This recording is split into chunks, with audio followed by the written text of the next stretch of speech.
Everybody, Peter Zeihan here, coming to you from Colorado. Today we're doing a little spy edition. The news is that Thomas Holdewang of the Verfassungsschutz.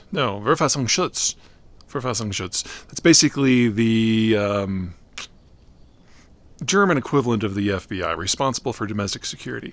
Anyway, he has said that most Russian attempts to achieve espionage operations within Germany in the last few months have been basically the Russians just paying people. There's any number of ways that intelligence services can gather information, and paying people has always been a classic, but it's usually less effective because then you're reliant on the people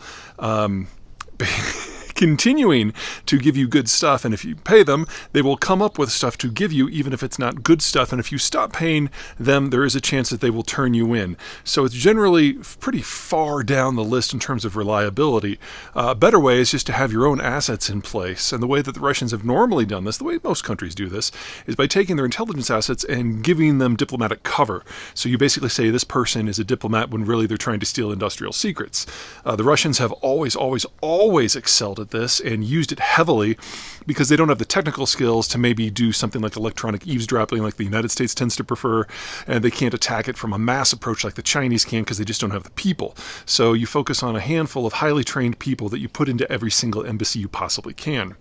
That strategy worked very well for the Soviets and worked even better for the post-Soviet Russians until the Ukraine war. When the Europeans collectively decided that the Russians were persona non grata in Europe, they took some steps. Now, normally there's this ongoing cat and mouse game among the Russians and the Western states and everyone else when it comes to diplomatic espionage.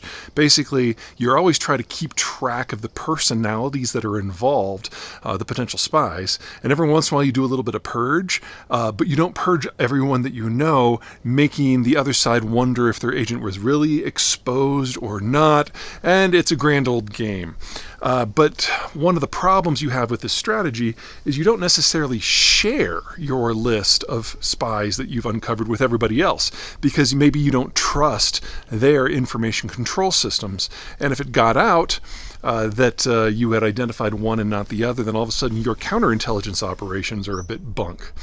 Well, with the Ukraine war, basically the Europeans decided all at the same time that all spies in all embassies everywhere would not only be determined to be persona non grata and sent home, the list of everyone who fell into that category would be shared not just with the Europeans, but with everyone across the world.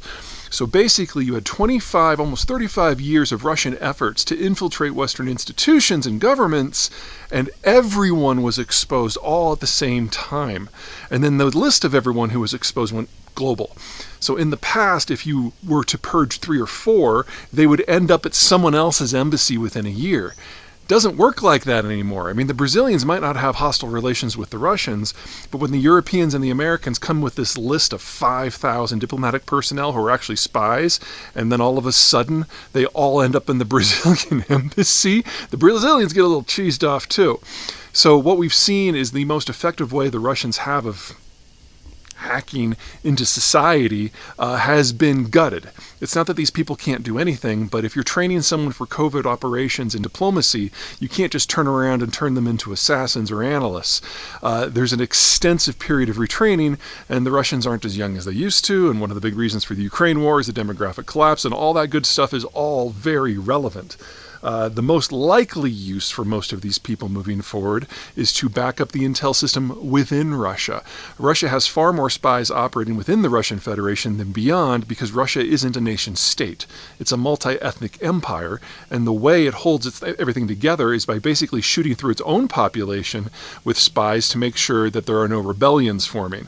So it's not that the Russians have no use for these people, it just has no use for these people abroad.